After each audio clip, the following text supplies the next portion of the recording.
दोस्तों jazz cash की खामियां तो इतनी हैं कि गिनते गिनते मैं थक जाऊंगा। कोई रोस्टर ही इसको सही तरह से रोस्ट कर पाएगा। लेकिन मेरा जो टेक का चैनल है, मैं अपनी फील्ड के मुताबिक थोड़ा सा आपको गाइड करूंगा कि कौन सी ऐसी खामियां हैं जिनकी वजह से जैज़ कैश बहुत ही बुरी तरह जो है आजकल नाकाम हुआ पड़ा है। लेकिन मजबूरी है, लोग यूज़ कर रहे हैं।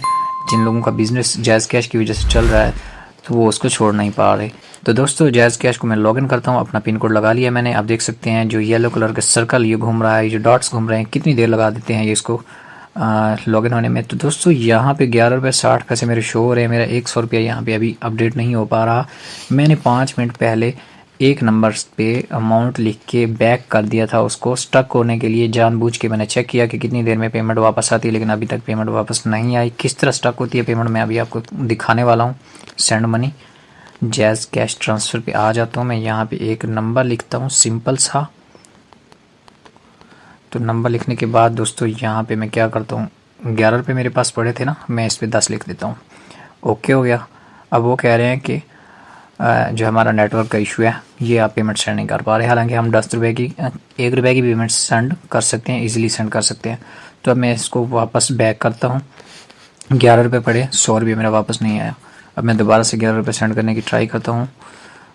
तो देखते हैं क्या करते हैं, इनकी नेटवर्क स्पीड को देख के। हाँ, अब इस मरतबा उन्होंने कहा है कि हम पेमेंट जो है वो आप ही भेजने वाले हैं। तो ट्रांसफ़र करने की बजाय मैं इसको वापस करता हूँ।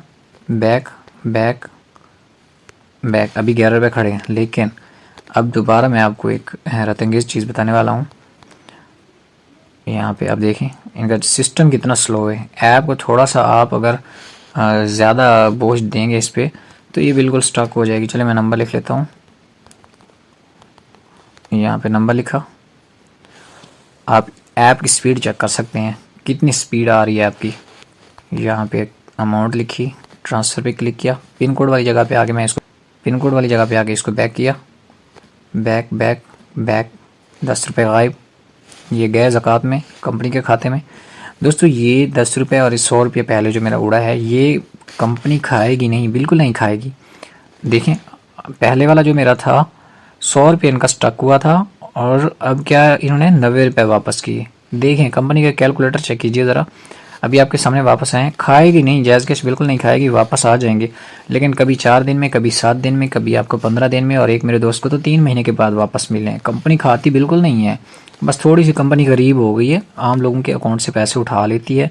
जब तक आप कंप्लेंट नहीं करेंगे, अगर बड़ी रकम है आपकी, आपने मैंने जो सेंड के ऑप्शन से सेंड की है किसी बैंक अकाउंट में, IBFT खास तौर पे आपने की है, आपकी पेमेंट आगे भी नहीं गई, आगे कोई मैसेज भी नहीं गया, आपकी पेमेंट फंस गई है। तो दोस्तों आपको क्या करना होगा, आपको सिर्फ वेट करना होगा। हफ्ते एतवार छोड़ के किसी भी और दिन आप कॉल करें, हेल्पलाइन वालों की बातें सुने, उनसे इस तरह की वो बातें करेंगे आपको, जैसे आपको लगेगा कि गलती बिल्कुल जैज़ कैश वालों की है ही नहीं, ये IBFT का इशू है, और जो है ना अदर प्लेटफॉर्म के एंड से ये मसला जो है पेश आया है।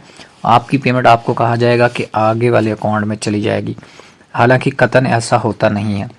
जैज़ कैश वाले जिस तरह आपको गाइड करेंगे ना, बिल्कुल उसके अपोजिट होगा। जैसे ही वो आपको कहेंगे कि आपकी रकम आपके नेक्स्ट जो बैंक अकाउंट है जिसमें आपने भेजी हुई है उसमें चली जाएगी आपको 7 दिन में, तो दोस्तों 7 से लेकर 15 दिन भी हो सकते हैं। वो उन्होंने कहा होता है, वैसे होता है इनकी मर्ज़ी से ही है। जब इनका दिल करता है पेमेंट सेंड करते हैं, सेंड आगे नहीं करते, रिवर्स आती है पेमेंट वापस आपके अकाउंट में।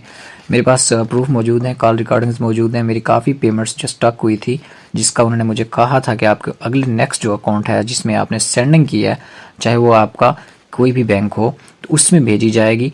हालांकि पेमेंट वापस, मेरी तमाम ट्रांजैक्शंस वापस मेरे अपने अकाउंट्स में ही आई हैं।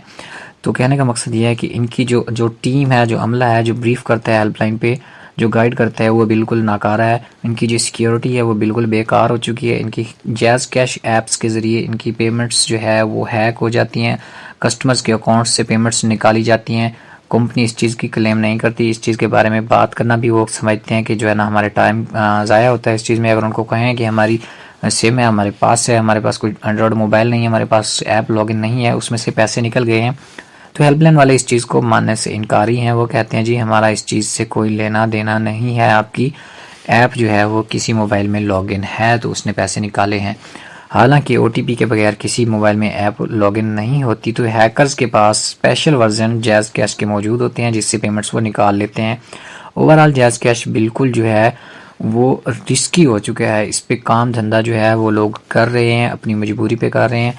उनकी मजबूरी ये है कि उनके आगे क्लाइंट्स के नंबर जैज़ कैश के होते हैं, या फिर उनका अपना जो पेमेंट मेथड है वो ज़्यादा जैज़ कैश यूज़ होता है, जिसकी वजह से हफ्ते, डेढ़ हफ्ते या 2 हफ्ते में एक बार उनको लाजमी टीका लगवाना पड़ता है, चाहे वो 20,000 का लगे, चाहे 50,000 का लगे, क्योंकि एक मरतबा तो पेमेंट स्टक होनी ही होनी होती है और फिर हेल्पलाइन वालों के तरले करने पड़ते हैं, उसके बाद जाके वो पेमेंट वापस करते हैं। अब ये नहीं पता कि जैज़ कैश वालों को इतनी गुर्बत आ चुकी है कि वो आम क्लाइंट्स, अब आम कस्टमर्स के अकाउंट से पैसे उठा के अपनी तनख्वाहें वगैरह चला के फिर इनको वापस कर देते हैं, या फिर इनकी सिक्योरिटी वीकनेस है। अगर सिक्योरिटी वीकनेस है तो मुल्क में और भी इदारे हैं बहुत सारे इस तरह के जैज़ कैश के मुकाबले में, और भी हैं। HBL कनेक्ट है, इजी पैसा है, यू पैसा है, और भी बहुत सारी कंपनीज हैं जिनकी सिक्योरिटी बहुत ज़्यादा मजबूत है। तो इतनी जो वीकनेस है वो इनकी अपने एंड से है, ये खुद से ऐसे कर रहे हैं या फिर जानबूझ के कर रहे हैं, इस चीज़ का तो अब आइडिया हमें है नहीं। लेकिन ओवरऑल हमारा काम था बताना कि इस तरह की जैज़ कैश की जो सूरत हाल चल रही है, 2022 लग चुका है, टेक्नोलॉजी का दौर है, ये लोग सिक्योरिटी को अपनी को इम्प्रूव करने की बजाय बैक टू बैक इसको पीछे लेके जा रहे हैं, हैकर्स वाले दौर में लेके जा रहे हैं। जब कोई भी ऐप, कोई भी चीज़ इजीली, हालांकि आजकल जो एंड्रॉयड मोबाइल्स आ चुके हैं उनमें कोई भी चीज़ हैक करना इतना ईजी नहीं होता, लेकिन इनकी जो सिम कार्ड्स हैं वो हैक होना बहुत ही मामूली चीज़ है। जैज़ वर्ल्ड को हैक करना इनके लिए आम सी बात है, तो हैकर्स लोग बहुत आसानी के साथ ये गेम्स कर जाते हैं। अगर आपका OTP आया है या नहीं आया वो उनके पास पहुंच जाता है, सिंपल OTP वो वहाँ पे लगा लेते हैं। तो दोस्तों जैज़ कैश यूज़ कीजिए, लेकिन अपने रिस्क पे यूज़ कीजिए। इसकी बजाय अगर आप दूसरी ऐप्स यूज़ करते हैं, दूसरे प्लेटफॉर्म यूज़ करते हैं, तो उनको आप इनके मुकाबले में बहुत बेहतर पाएंगे। चलें दोस्तों, हम मिलते हैं नेक्स्ट किसी वीडियो में, तब तक दुआ में याद रखिएगा। अल्लाह हाफिज़।